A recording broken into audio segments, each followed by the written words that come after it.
Hey guys, welcome back to the Pruning Podcast. I'm your host, Ataya Smith, and welcome back, guys, for another episode.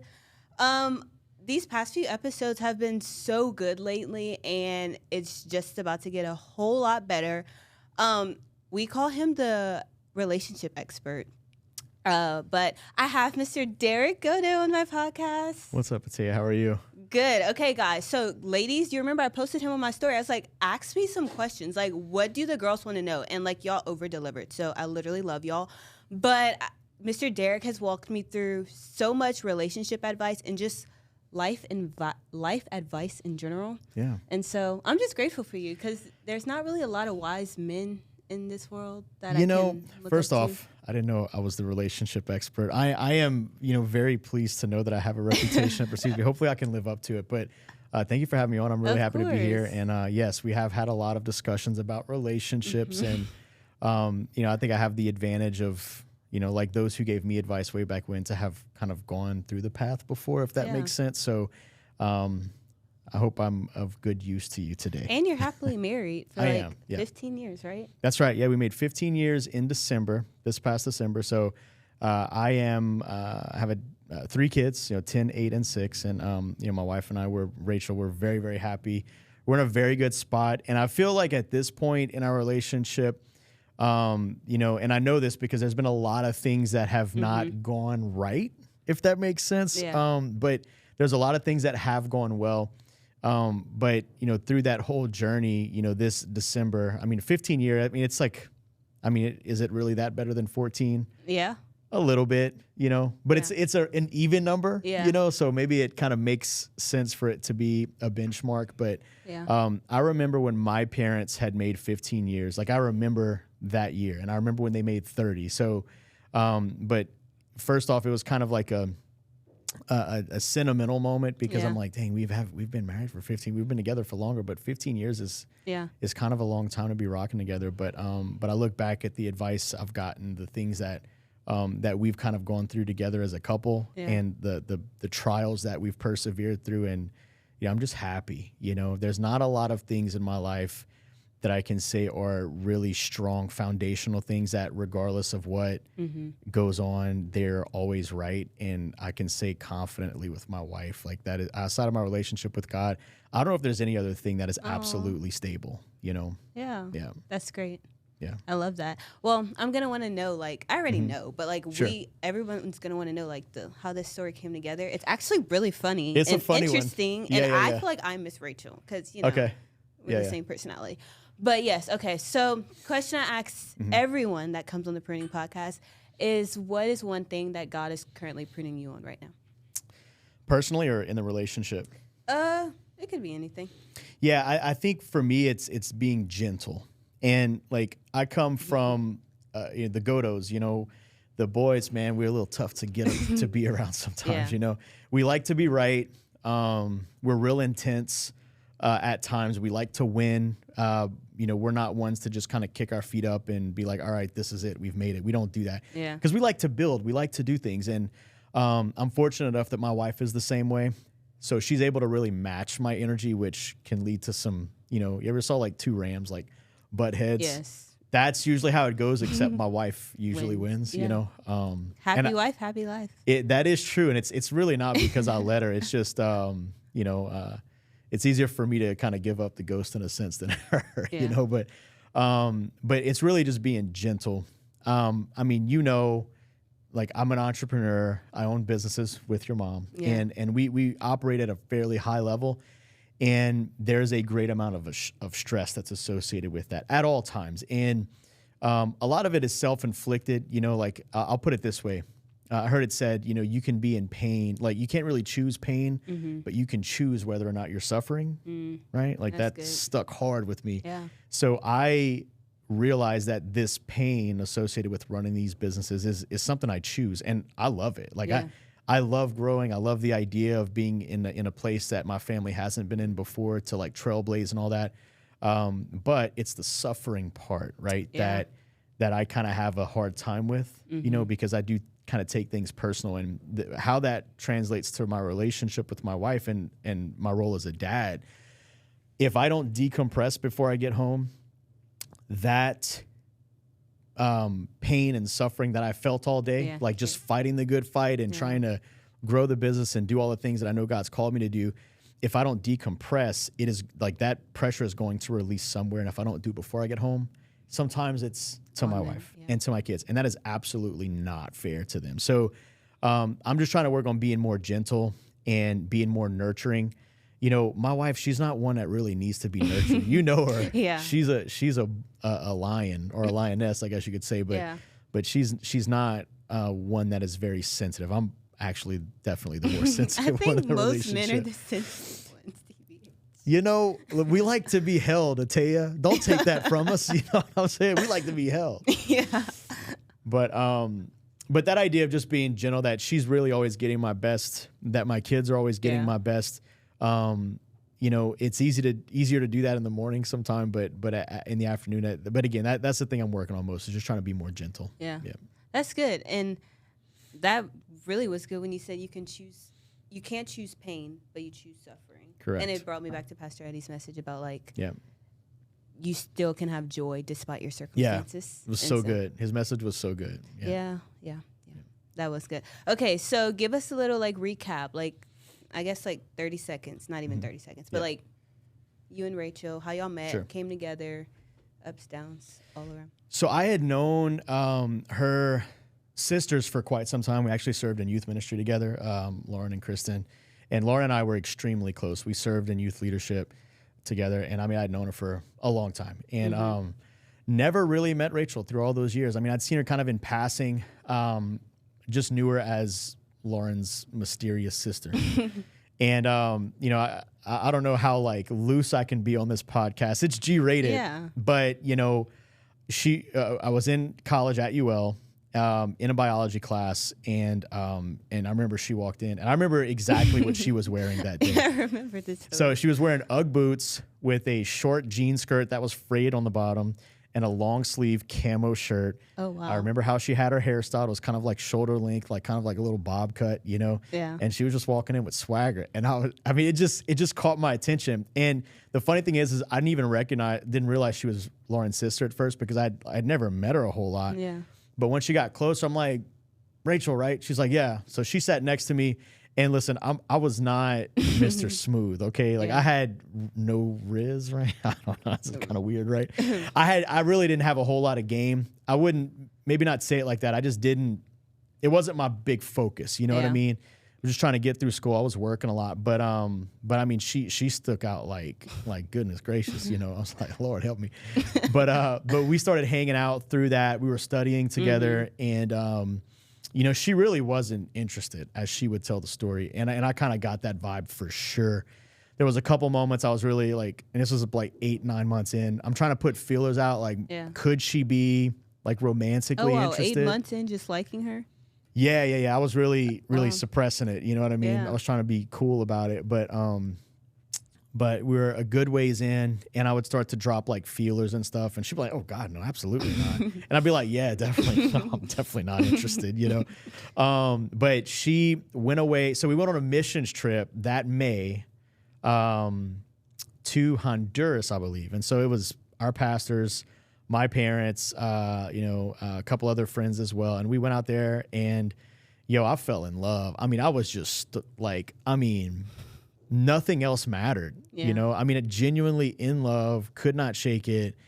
And I remember this, and I'm gonna like loud cap her for a second, right? Because she was leading me on, and for the ladies out there, definitely don't do that, man. Yeah. It hurts the soul, but also do that because I think it'll weed out the soft ones. The soft ones, yeah. The ones that really desire you and kind of like see a future will stick around. Like I stuck around. So I remember there, she was like, it's kind of flirty and whatever. But there was one particular day I'm thinking, man, this ain't gonna work. Like let me just give it up. And we're at the beach, just me and her. And next thing you know, I'm like holding her in my arms, like just swinging her in the water, like the cheesiest thing you've ever seen. And on the balcony, all the people we were with were watching us because they all wanted us to be together. You know what I mean? And they're like, I remember Tony Bailey, he's looking down, and I remember him like just kind of doing the fist thing, like, good job, we got it. We've sealed the deal. And we did not seal the deal. Yeah. after Honduras, she went to, or she stayed in Honduras for a while to visit some family and went spend the rest of the summer in Venezuela with the rest of her family. And we went back home, zero contact. I mean, it was stone cold, nothing. I remember I went and picked her up at the airport with her parents, and it was even more awkward because she was like, why are you here?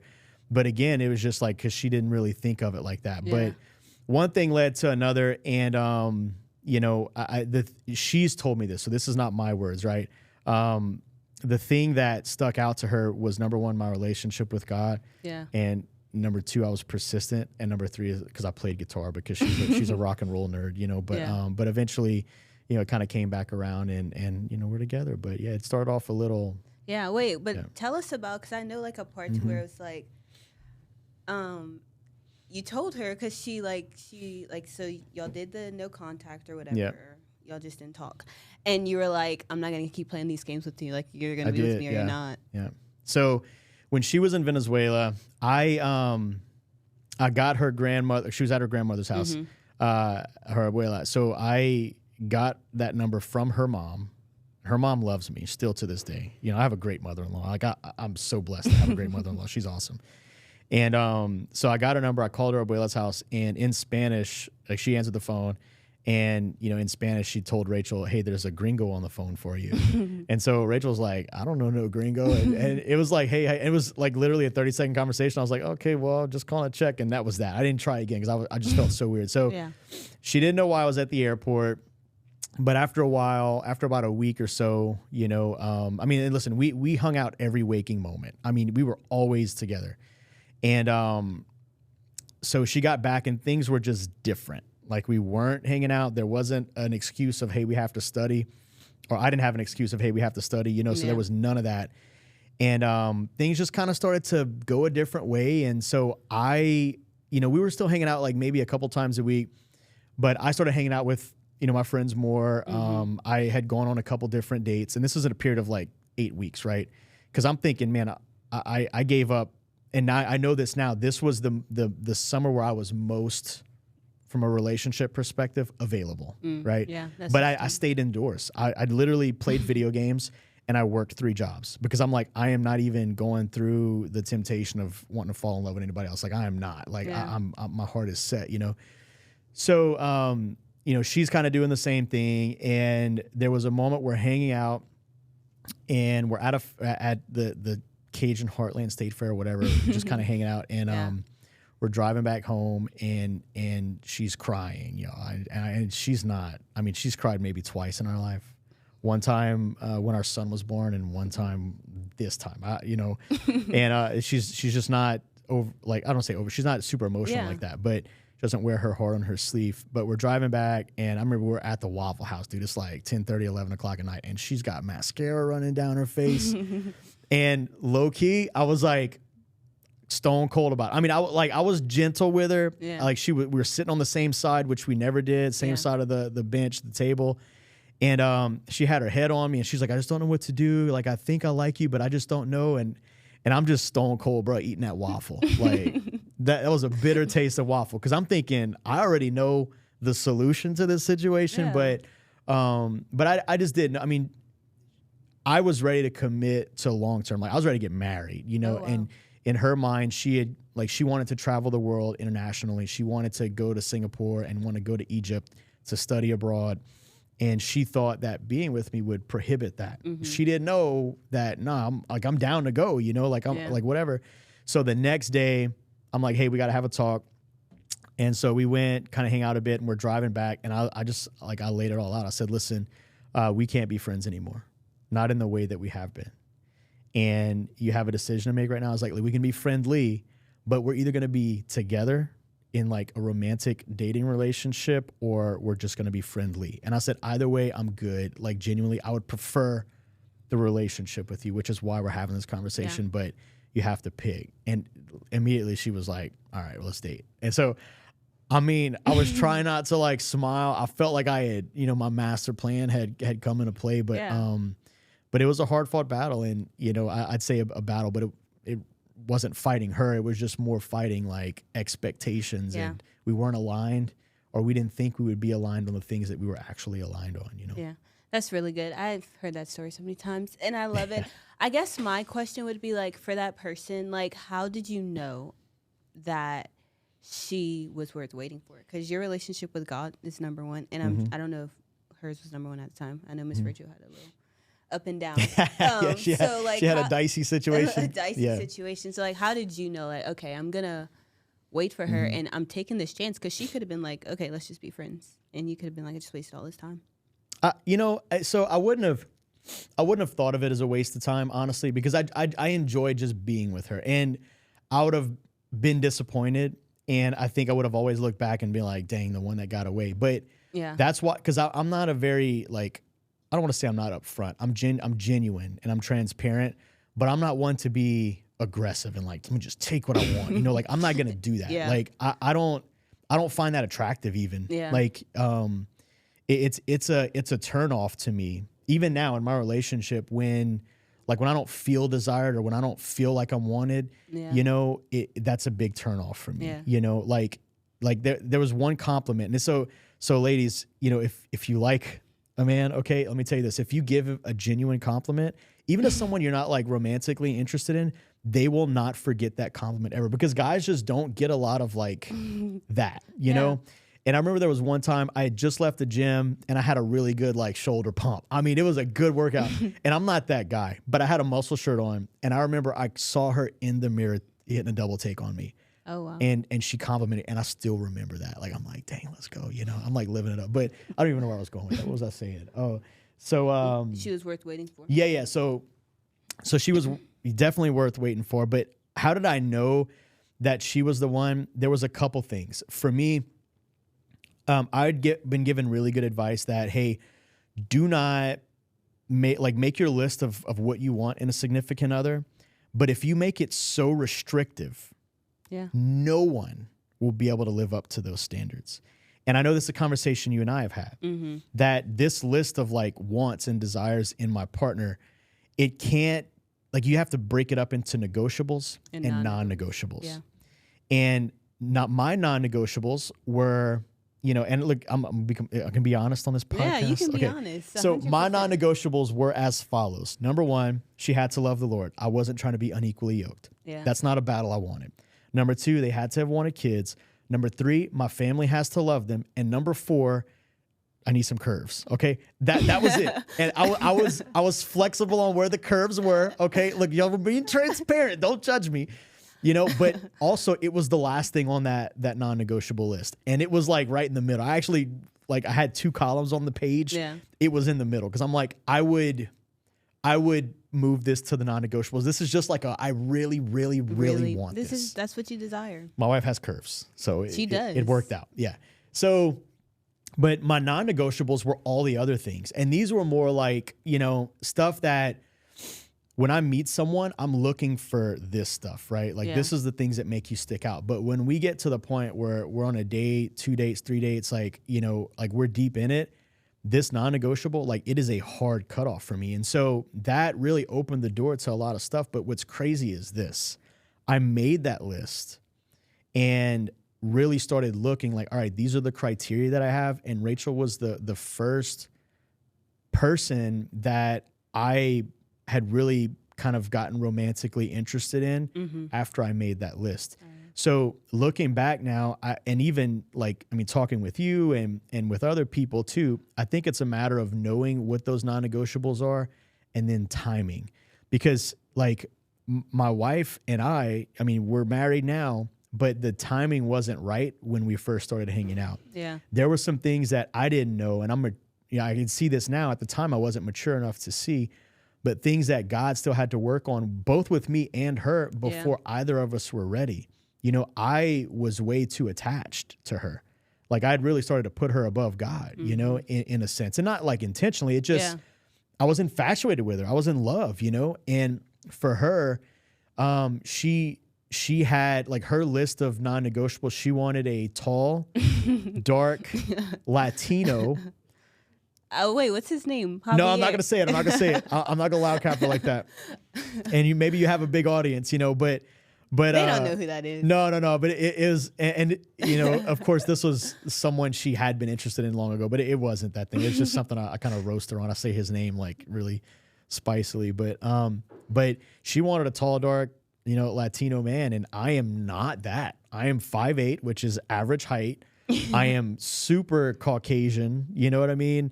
And I'm definitely. I mean, I'm just, you know, that's just not me. I'm Irish at, you know, at worst, I guess you could say. You're Irish? Yeah, I don't know. It's somewhere in the blood. As the red hair would explain it. But again, for her, when her non-negotiables switched to, I want a man of God who's going to care for me, who's going to be stable.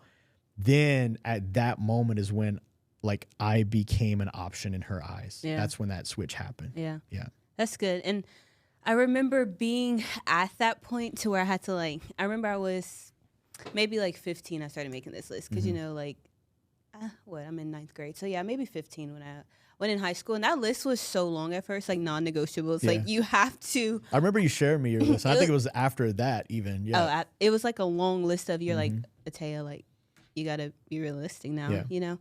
And so I had to, like, have that, like, switch, like, okay, what are things that, like, matter? Like, I desire these things, but like, what are the most important things? And then also I had a thing to where it's like, I don't expect all these things from a person, but am I those things, you know? Like, would I be all these things on somebody else's list? And so I guess that was just a mindset switch. But that's really good.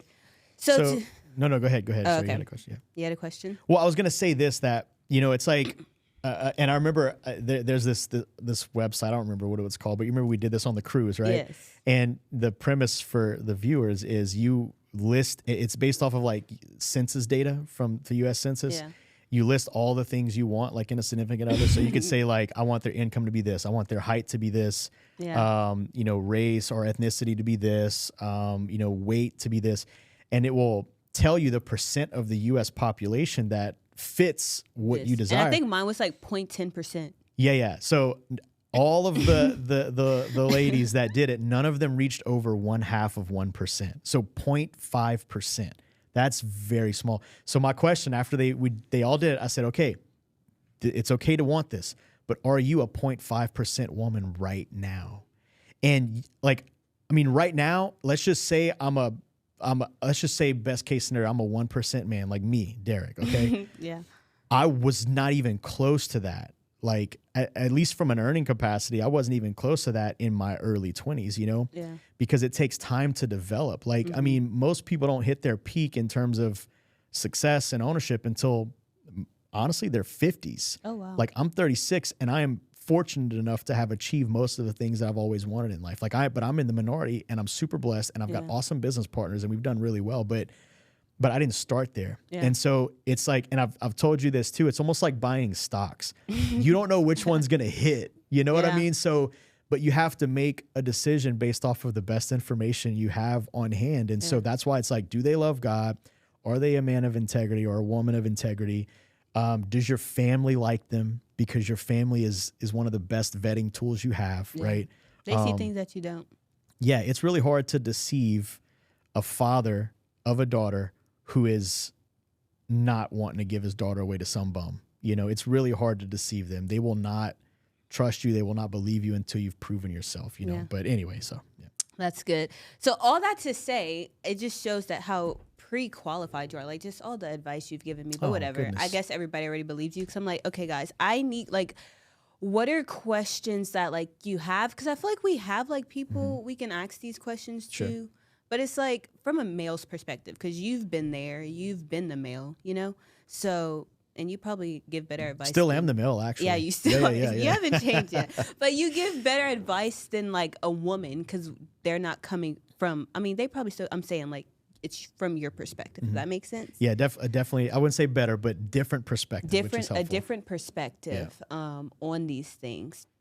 So yeah, we're probably not gonna be able to get to all of y'all's questions, but I have a lot of questions. Okay, I'm ready. Rapid fire. Let's go. Okay, let's see. Cause you answer some of these. Okay, so, okay. So when I'm not gonna say the name. So when past things show up someone asks, when past things show up in your relationship, how do you combat those things? Yeah.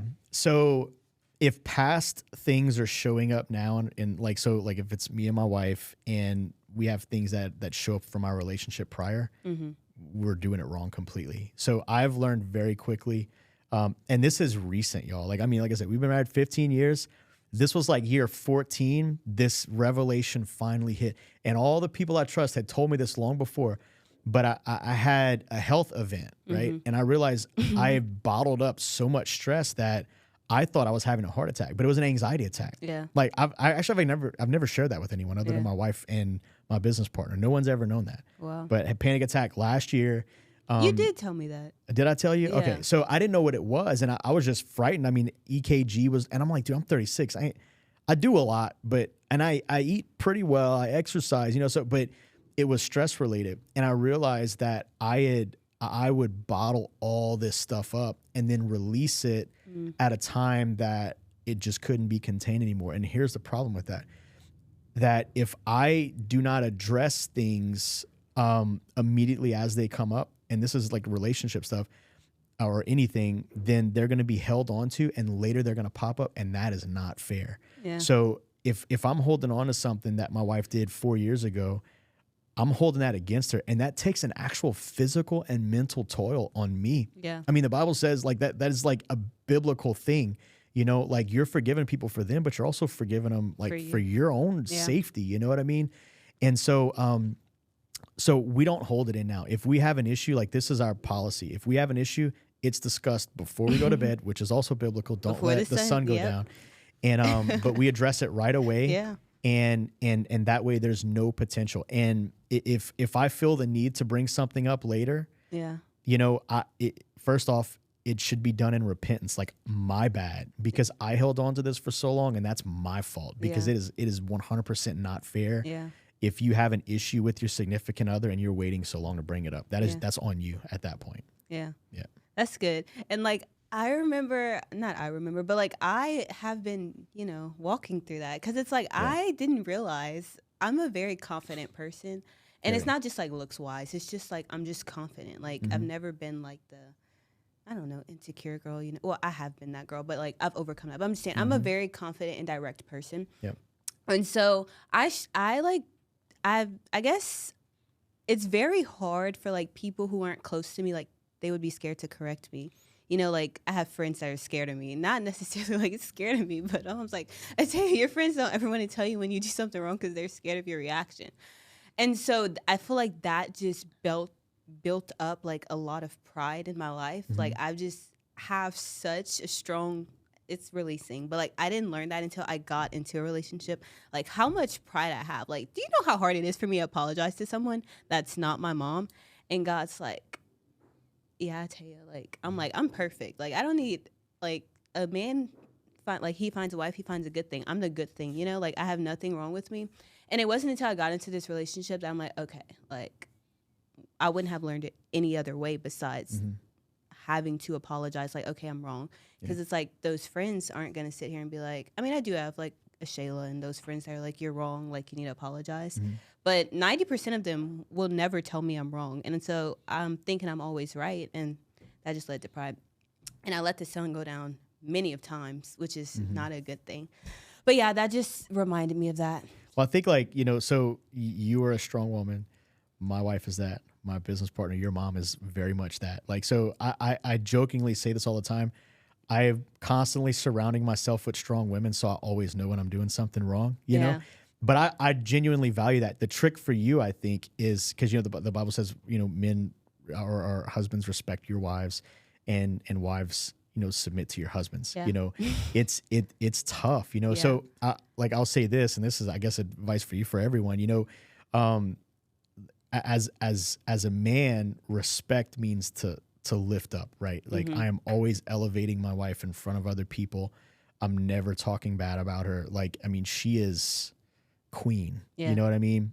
And for wives, like for you, that might be tough because you are a take the bull by the horns and just solve the situation kind of person. And I greatly appreciate that about you. Yeah. You can't be that in your marriage.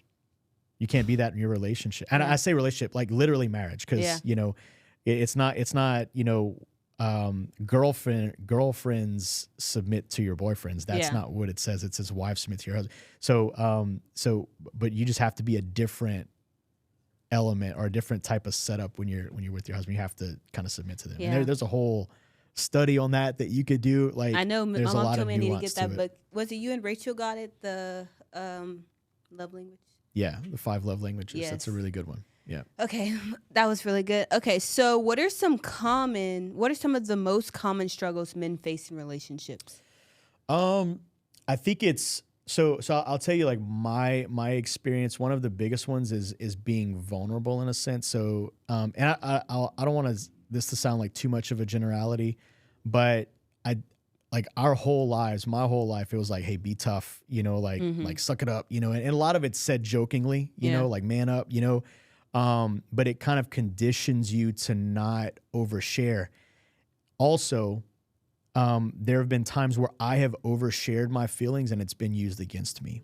So it creates this situation, and this is like family, friends, and not the closest ones to me, but it's been, like I feel like I have a moment of transparency and vulnerability, and I feel like as soon as I say it, I'm like, I shared too much. And now it's this fear of, well, I'm being judged, because I'm looked at as like an overly emotional man, and I do think, being overly emotional as a man is a liability for sure. But knowing what I know now, I would probably share less with people that I haven't given that place. Like my wife has that place for sure. But that took me time to learn. I mean, it wasn't until 10, 11 years in where I really felt comfortable enough to speak openly with her. And here's what it looked like. Well, I'm just protecting you from the stresses of my work, right? Yeah. Like, I don't want to burden you with the things that I'm dealing with, Yeah. And I don't want to complain to you. Yeah. Like, cause I don't want to seem like I'm weak because I'm just complaining about crap and not giving a solution. Like, But now, like, I've learned, because I had again, it was one pivotal discussion with my wife, and she's like, no, I need to know these things about you. Like, it makes me feel like I'm not on an island, And so we've had many conversations, and I mean, like, it was a couple months ago, we had a very real conversation, very direct and very open. And she's like, I had no clue that this was something that was on your mind. Mm-hmm. And but the fact that I was open with her, the fact that I was even willing to be transparent, was a big, like, I feel a big up point in our relationship. Like, we made a massive move forward. But I'd say that's one of the biggest things is struggling to determine who is safe to be vulnerable with. Yeah, because not everyone you can be vulnerable with. No. I've learned that too. Yeah. Good. Okay, I'm trying to answer most of these. A lot of these are like the same thing. Okay. This is a funny question, but how do you feel about women making the first move in dating? Yeah, I love it. I think it's great. Yeah. I'm against that. No, why? Okay, so let me ask you, why are you against it? Because a man's supposed to pursue the woman. According to whom? Huh? According to whom? I think it's in the Bible. Is that all you say? You think it's in the Bible? I think so. The Bible does say, for this reason, a man to pursue. Yeah, right? yeah. Maybe I think there's some more context to that, but so I mean, it is an old fashioned, like, quote unquote thing for the man to pursue the woman, but it's also old fashioned for women to stay home and not work, just be stay at home. We're just not doing that. Yeah. So I think it's So like, if I think so, you're like, okay, if I like this boy, I should be like, what do you want to, like, I like you? What? Personally, I would be overly flattered. I would be extremely flattered if someone told you that. Yeah. Guys are simpler, I think, than that. Like, we don't really think about it a whole lot. Like, if you like a guy and you tell him you like him, if he likes you, he'll be like, oh, dope, I like you too. Sweet. Or he'll be like, no, I'm not interested. And then you cannot waste your time on it anymore. And then that's embarrassing. Okay, and guys do that all the time. Guys get rejected all the time. But you're a man. Huh? I think you're a man. You should you tough it up. You don't. Oh, okay. So you remember when I said I'm afraid of who to be vulnerable with? Man up. You just told me to man up. No, like, you should expect this. You're like, I mean. Oh no, this is good. Let's get into this. Okay, so I should expect what? To get denied. Like, if you're going to pursue a woman, so you're not 100% going to hit the shots you take. right? Yeah. But a woman, she, like, I don't want to say they're softer. I mean, but I would be like kind of scared. Like, what if he doesn't like me? It's normally like, okay, the man makes the first move. Yeah. So all those things you're saying, guys feel that for sure. I mean, that is the literal sole reason why I have only legitimately dated, like had 2 legitimate girlfriends in my whole life. One of them I married, you know, and because I was unsure, you know, are they like putting out feelers? Like, and I'm like, you know what? I don't want to deal with the embarrassment. Yeah. The only 2 people I ever dated were slam dunks. I knew for a fact because I had heard from other people they liked me, and well, my wife was a little different, but you know, so there was no risk involved. And I'm a very calculated person. Yeah. I don't want to take risks that I think are going to put me in a spot that I'm uncomfortable in.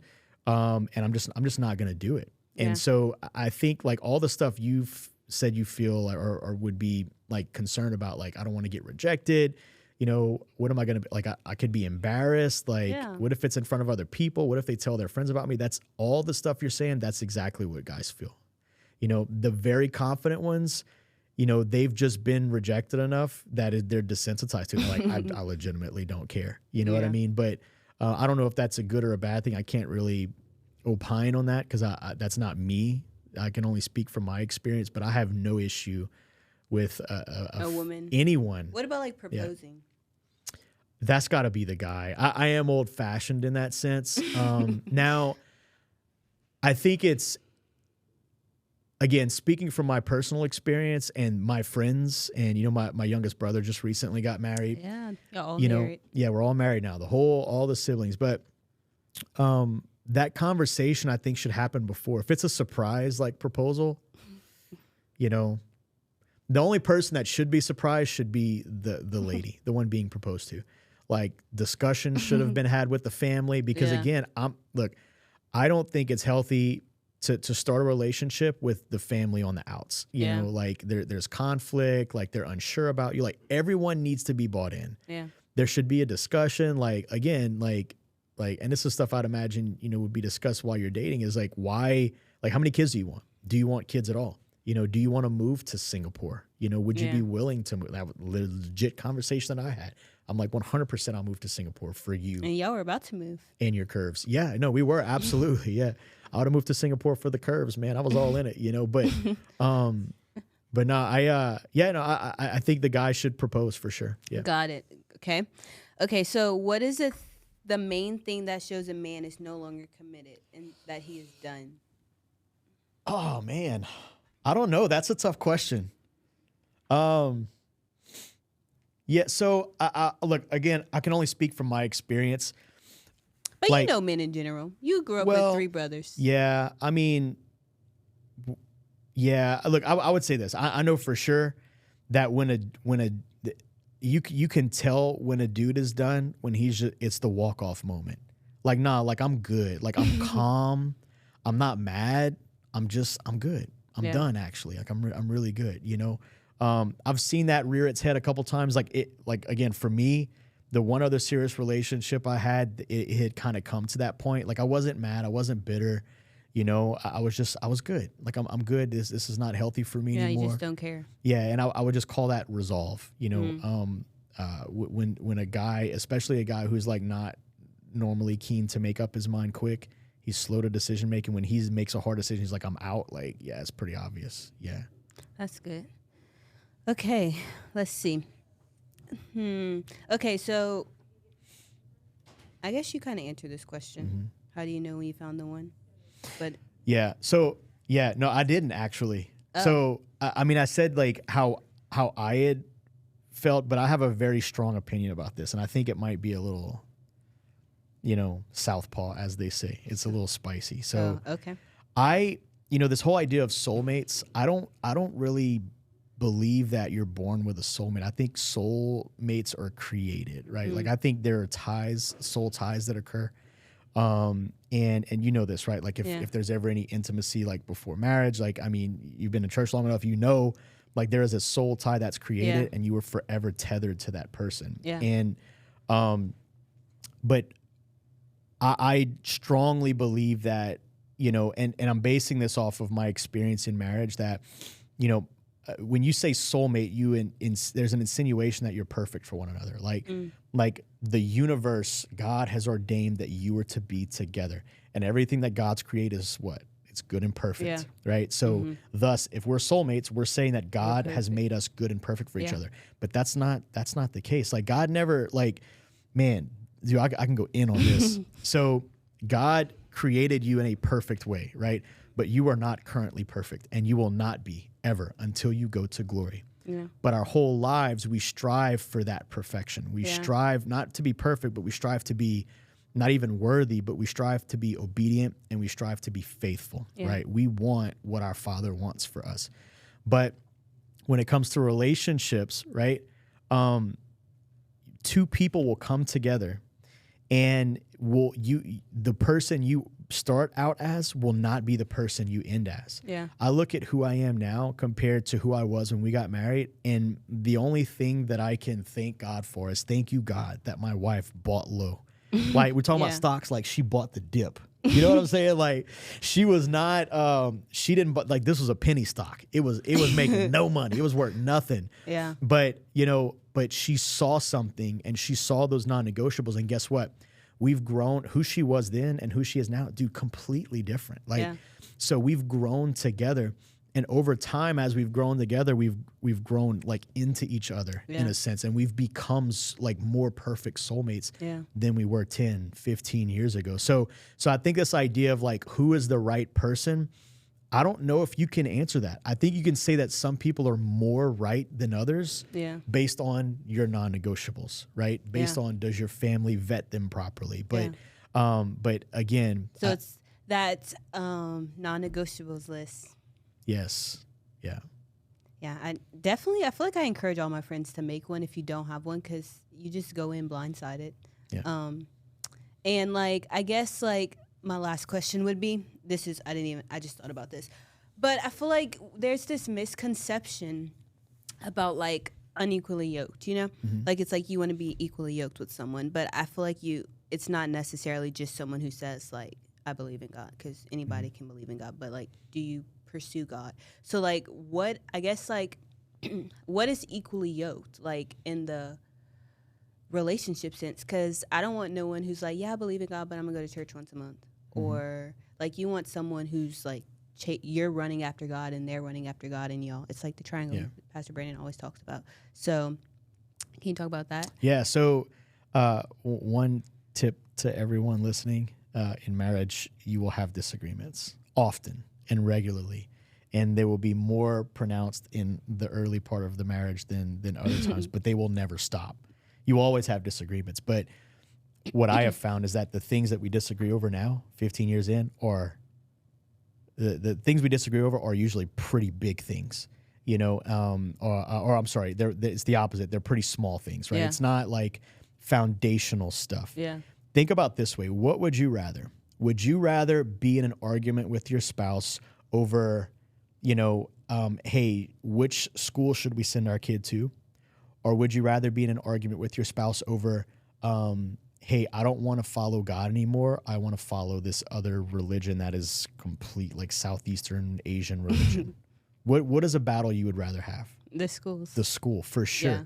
So when the Bible talks about unequally yoked, that's what it's talking about. We're talking about foundational stuff, because you might compromise what school you send your kid over. Yeah. You can make the case, right? Like, let's find a middle ground. But in terms of my relationship with God and following God, there is no middle ground. Yeah. It is a non-negotiable. So when you have someone that's like, hey, non-negotiable, I'm following Jesus. Non-negotiable, I'm following Allah. What do you do? The Jesus. I mean, I know, but what would you do? So like, if you have a spouse and they're like, I am Muslim, I want to follow Allah, and I don't want Jesus in my home, how would you handle that as a wife? Divorce, I guess. Yeah, it's a catastrophic relationship situation. So you're saying as long as they follow God, it's fine? No, I think there's, I think that's the most foundational thing to be united on, and I think there's other things as well. Like, one thing was like, if you want a partner who is gentle, then, you obviously don't want someone who's abusive, right? Like physical and verbal abuse should be a non-negotiable. Like these are things you think to like not like, I mean, well, this should be a given. Of course I want this, but to verbalize it and really put it on paper, like I don't want to be in an abusive relationship, you know, and here's specifically what that looks like. But, you know, like unequally yoked is not something I would say for, you know, my wife because of the food she likes to eat. Like, nah, dude, I can find a middle ground. I never ate, you know, grilled chicken breast and, you know, salted vegetables until I got married. It was rice and gravy and canned green beans. Like my mom is Cajun, man, and she cooked good. You know, I ain't never ate healthy till I got married. Yeah. But so if I'm not trying to be like unequally yoked or call that with just the way we eat, you know, it's only on the big foundational stuff.